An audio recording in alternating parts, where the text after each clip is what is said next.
Assalamualaikum warahmatullahi wabarakatuh. Sampurasun, wilujeng sumping deui sareng ibu di materi sajak.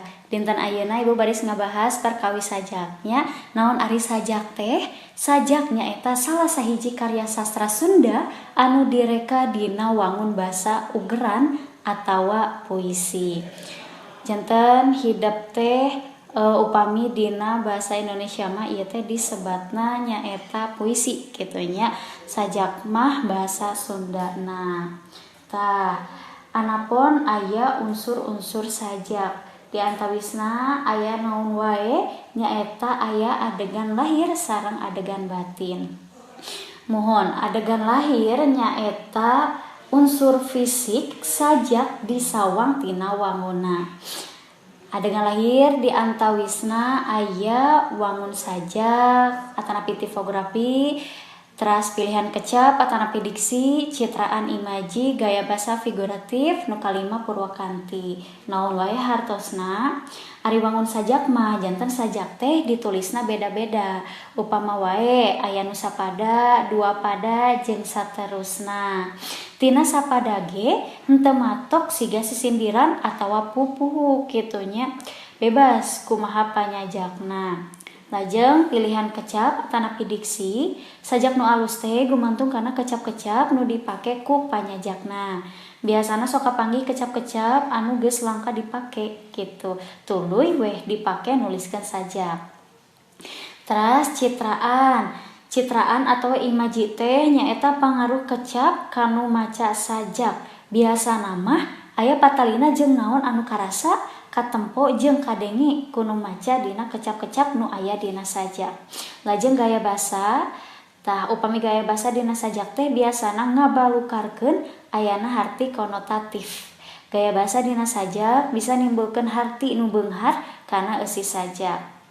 Sarta purwakanti, ari purwakanti teh nyaeta padeuketna sora kecap boh di awal, di tengah atawa di tungtung ungkara kalimah. Muhun eta dina adegan lahir. Anapun ayeuna adegan batin, naon sih ari adegan batin teh kitu nya. Ari adegan batin mah teka tembong langsung gitu, tapi kudu diteuleman atawa dirarasakeun. Tah kahiji aya jejer teh pokok pikiran anu aya dina sajak.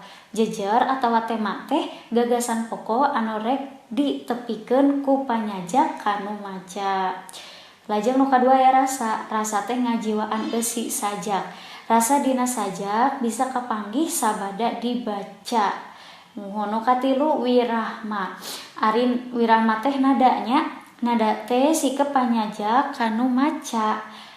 Tina sikep panyajak ngabalukarkeun ayana suasana nu karasa kunu maca sarta amanat. Ari amanat mah pesen panyajak anu karasa kunu maca sajak. Tapi sanajan kitu amanat dina hiji sajak ditangtukeunana teh gumantung kanu maca. Hartina urang dibere kabebasan pikeun nangtukeun amanat tina hiji sajak. Tah teras aya wanda sajak.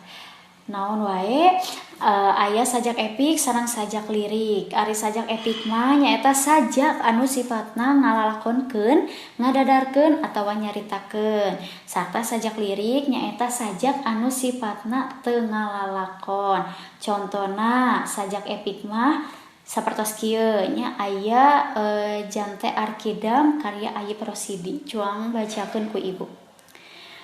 Panonna beureum sikis saga, leungeunna seukeut lalancip kobang, niplasan badan palapah gedang, Arkidam, Jante Arkidam. Di pangaduan di kalangan ronggeng ngan hiji jagoan, Arkidam, Jante Arkidam. Tah eta contoh sajak epik. Lajeng aya contoh sajak lirik nya. Ieu aya salah sahiji contona nyaeta sajak alit karya Abdullah Mustafa. Urang kungsi babarengan asana, tapi asana urang ge kungsi papisah antara unggeuh jeung gideuk nyayangna dina umangkeuh.